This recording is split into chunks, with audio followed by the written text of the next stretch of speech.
With this video, we want to show how we will work with Barrett Values materials inside of the Verbingo translation management system. I've brought up the Barrett Values sample and just to show the highlights that you guys have done. Clearly this is important. Each section here is important, and how it's colored and how it's highlighted is important. The green in particular denotes key terms that you've mentioned that you want to stay absolutely consistent throughout. Yellow is text that may or may not change, and blue is somewhat automated or not, or repetitious, if I understand correctly. Now, what we want to just demonstrate here is how we will, in fact, deal with this text.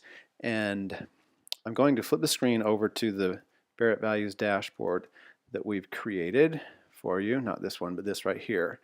Here you see it's a login, and I've logged in to see the 6 panels here. It's password protected, so everything is safe and secure. Nobody else can get into here. I'm not going to go over all the panels, but you can see that I've loaded in a project already, a sample, into English to German. So what I've done is I've taken your Word document and I've loaded it into the tool, and just to show you how it worked. I didn't load in everything, but just a good solid sample of it, and specifically this page here. So this is what we would do when we receive materials from you. Is we would load in a project, we would load in one per language, and then we would make assignments here to our various project managers, who would then assign the work to our translators. Now, the next thing I want to show you is what our translators would see. And I'm going to flip the screen to our translation editor, and this shows you the actual project that I already have loaded in here into German. And you can see how the strings are presented. I'm going to flip the screen back over to Word. This is current strength of sample overall group.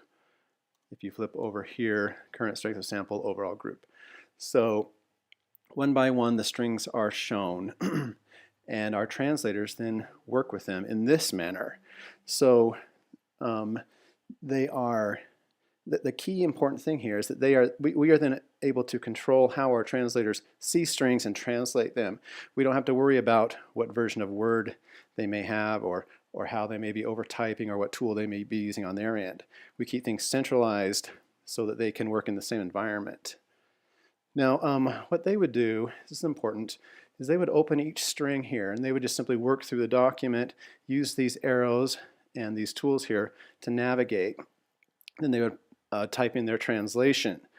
I'm not going to type one in because I don't speak German, but I want to go to the next string down here, which is an important one, which is the personal values of the people working for your organization, etc.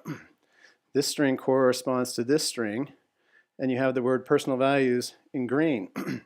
What we've done here, switching back, I'm going to click on the navigation button, and it opens up that string, and automatically that key term is highlighted, and then the translation would be provided here had I put it in there. So I just wanted to show you then that theoretically you could just one by one go through the document to see those key terms. Here's honesty that you had highlighted, positive values, and you can see that we've made sure to capture these key terms. Otherwise, we just we handle each translation, each segment one by one. If it is ever repeated or duplicated down the road, it will not be shown here because we only capture the translations for a unique segment one time. So that means any leverage is an advantage to you. You can see having those terms highlighted is very important to make sure consistency is maintained. One other thing is over here in this field, we have a concordance type search. So our translators could put in any type of term or partial term and get all of the matching segments that may exist, not only in this document, but in all of the translation memory that you have ever done with us. And so you can see that capturing these translation memories is key and vital to keeping things consistent.